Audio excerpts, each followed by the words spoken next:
Hello everybody, my name is Ronja and welcome back for more Pokemon Crystal.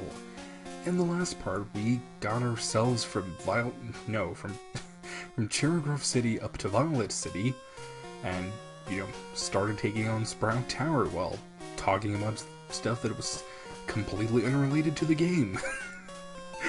In this part, hopefully we will be able to talk a little bit more about the game.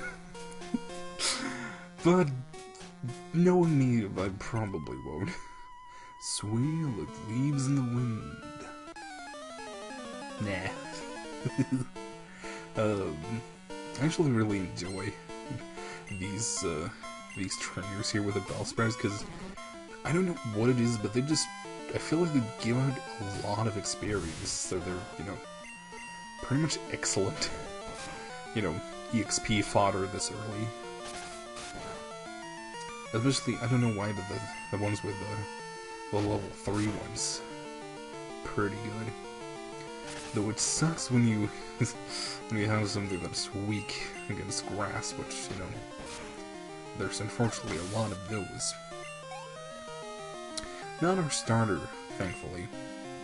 Which, I think Ralph's still level 9, is he? Oh, boy, he is.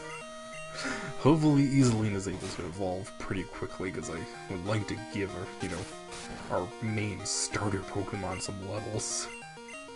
Because it's, pretty inexcusable that he's still this low. I mean, for crying out loud, he doesn't even have Ember yet. Which I never got that, why Cyndaquil gets Ember at, I think it's level 10? No, 12. Which, why? Most fire starters get their Ember, level 6, level 7. Some even have it at level 5, which, they're fire Pokemon. Of course they would. Just a potion. How far away are we actually from level 10? Okay, pretty close. This next battle should do it. Unless some shenanigans happen, which, shenanigans are prone to.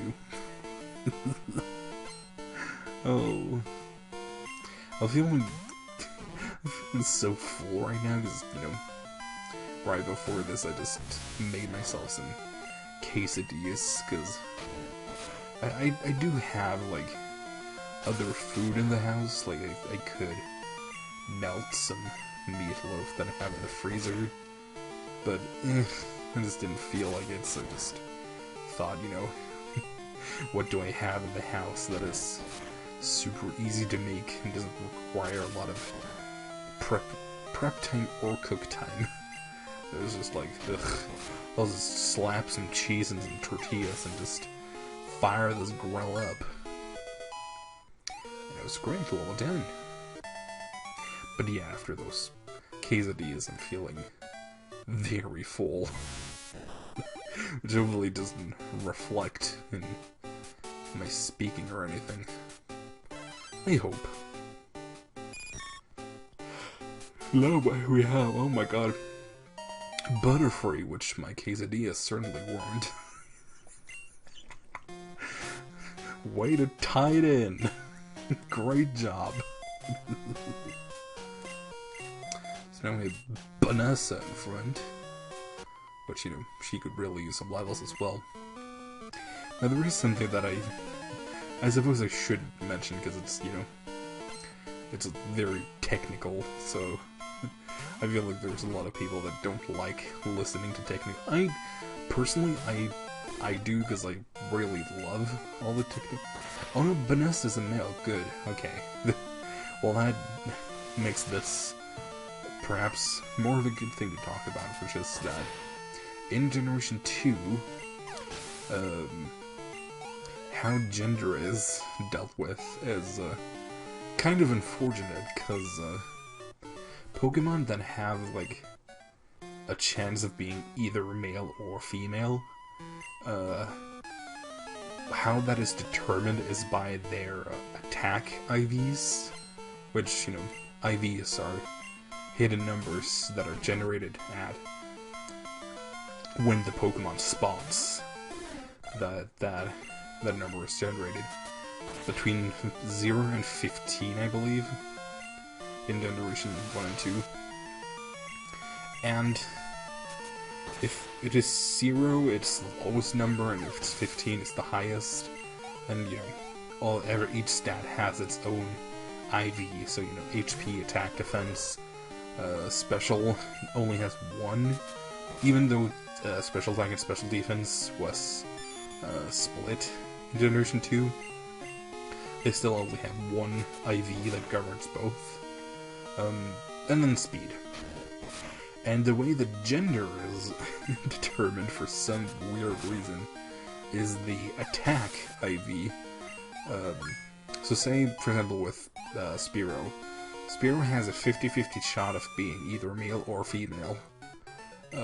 So, if it has an IV of, I think it's 8 to 15, don't quote me on that, but something like that, an attack IV of 8 to 15, it ends up male, which means that if it's female, its attack is guaranteed to be of the lower half of what is good. So every female, except for the ones that are guaranteed to be female, like for example, Meltag is 100% female, so this series is the bad attack IV is not guaranteed. But then you have Pokemon like, for example, all the starters have only a 1 in 8 chance of being female. So that means that if the attack IV is between 0 and 2, it is female. So if you get a female starter in Generation 2, yeah, it has garbage attack, pretty much. Which, this is one of the things that I kind of wish I didn't know. Because now, every time I get a female Pokemon, it's like, ugh, damn it, if this means that it has garbage attack. But I mean, it could still have 7, which, you know, is not the worst, really. 7 is still pretty respectable. Because, I mean, IVs, it doesn't matter that much.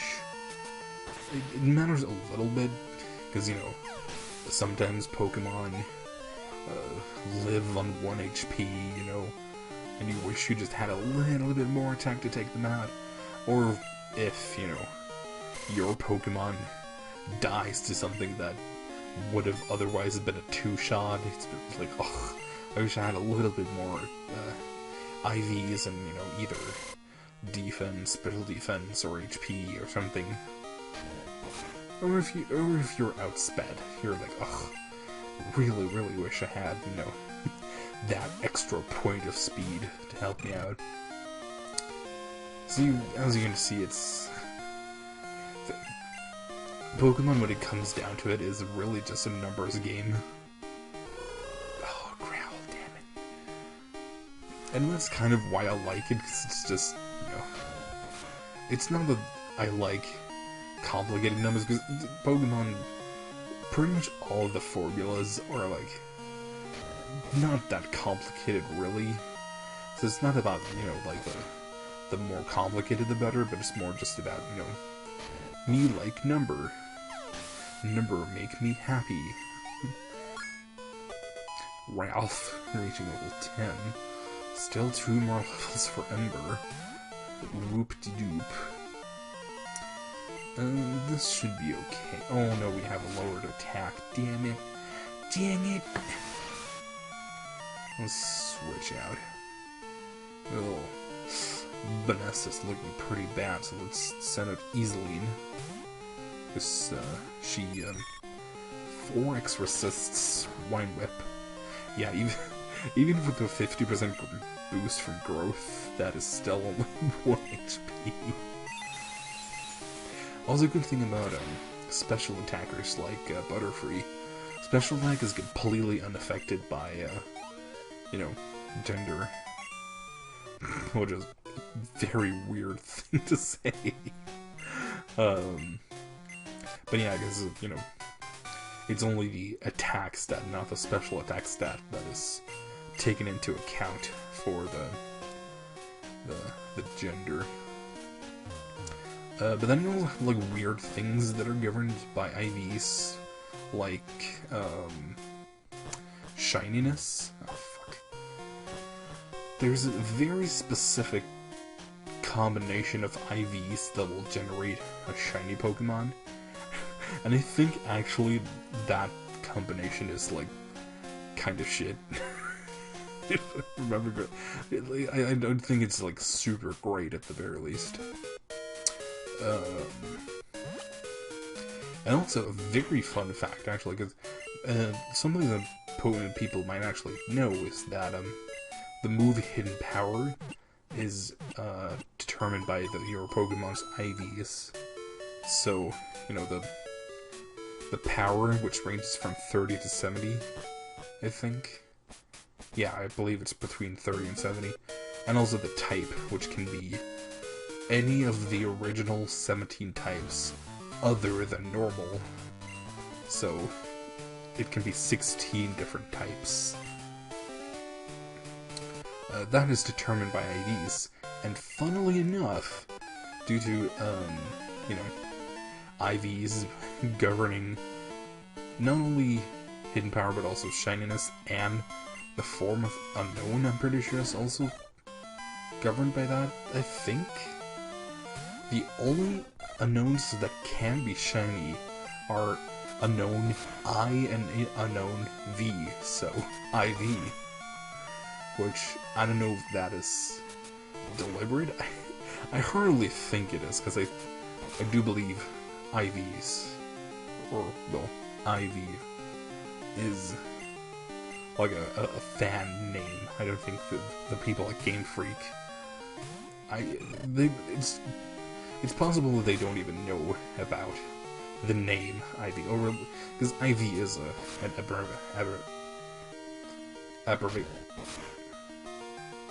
abbreviation. I don't know why that stuck me so much. Abbreviation. There, God. Of individual values, which, you know, that is just something. I do believe they were called DVs in the old games, but I mean, they're pretty much the same. The only thing that changed is that in Generation 1 and 2, it's a number between 0 and 15, whereas in Generation 3 and onwards, it's a number between 0 and 31, I believe. So it went from 16 different numbers to 32 different numbers. Let's see, how are we doing? We're all level 10, just about.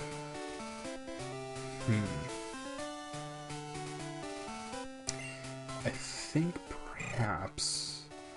No, I should probably go Vanessa for the leader as well. Because the leader has Mud Slap, which is just really, really annoying. And actually, a fun fact that I just discovered recently, well, I suppose it is kind of something I discovered recently. In Crystal, you get an X accuracy in the Sprout Tower, and fun fact, in Generation 1 and 2, well, to show you how fun the fact really is, in Generation 3 and onwards, X accuracy works as all the other X items, as in, it raises the accuracy by 1 for a total of 6, which is just how all the other X items work. They just raise the stat by 1 for a total of 6. Well, for a total of plus 6, if your stats have been lowered, you could potentially use it more, but you know what I'm saying. That is not, however, the case in Generation 1 and 2. In Generation 1 and 2, X items like X Attack and X Defense works the same way, in the sense that they, you know, plus 1 for a total of plus 6. X Accuracy simply erases the accuracy check for the rest of the battle for that Pokemon that you used it on. So as long as that Pokemon is not switched out, either by, just switching, or it faints, that Pokemon can just hit with every move. Just, period. It just completely erases it, which is kind of the best. Because that also works with wanted KO moves. I actually don't know if it works that way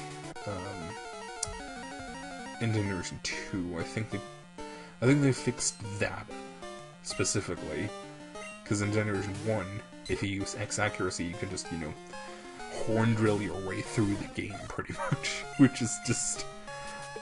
that's insane. Like, you can just get a high-level Nidoking with horn drill and just... X accuracy and horn drill your way through the game.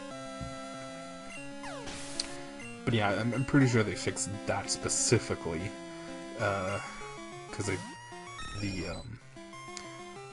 oh, Jesus. The wanted KO moves uses a different accuracy formula, where it's now based not on, traditional accuracy, but it's based on the level difference between the two parts that are in the battle. So, for example, if Ralph here used a wanted KO move on that Pidgeotto, that move would have 30 plus the level difference, which is 1 accuracy. Oh, that was a mistake, wasn't it? No? Okay, we survived. Ooh, we're kind of in deep shit right now.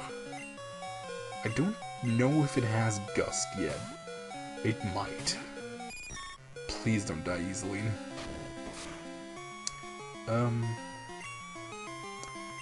Yeah, I completely lost my thing. I think I was pretty much finished with what I was saying anyway. Okay, good. Ooh, that could have gone bad, but it didn't. 2 level 11s in one battle. Jeez Louise. Darn, my dad's cherished bird Pokemon. It's the official Pokemon League Zephyr badge. Gosh, not even your own Pokemon. That's lame. You're lame. I received Team 31, which is Mudslap, I do believe. Not, I really came around to Mudslap when I stopped thinking of it as, a ground-type move.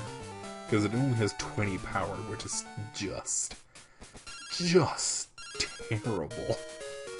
Like, even if it hits for super effective damage, it is still only just as good as Tackle. Well, actually, in this game, it's just slightly better than Tackle if it hits for super effective damage. But yeah, that's just bad. No, so I really warmed up to it when I started thinking of it more as a sand attack that does damage. Because in that regard, it's really great. Because, sand attack can really turn the tide of a battle. If you just let it. Ronja, long time no see. His owner asked me to find you. He's another favor to ask. Take the egg. Ronja, receive the egg. We discover that a Pokemon will hatch until it grows in the egg. This is to be the other active Pokemon to hatch. And the only person you can rely on, please call for his own when that egg hatches. Hell no! He ain't getting no phone call from me. Well, with that being said, I think I'm gonna be seeing you guys in the next time. Goodbye.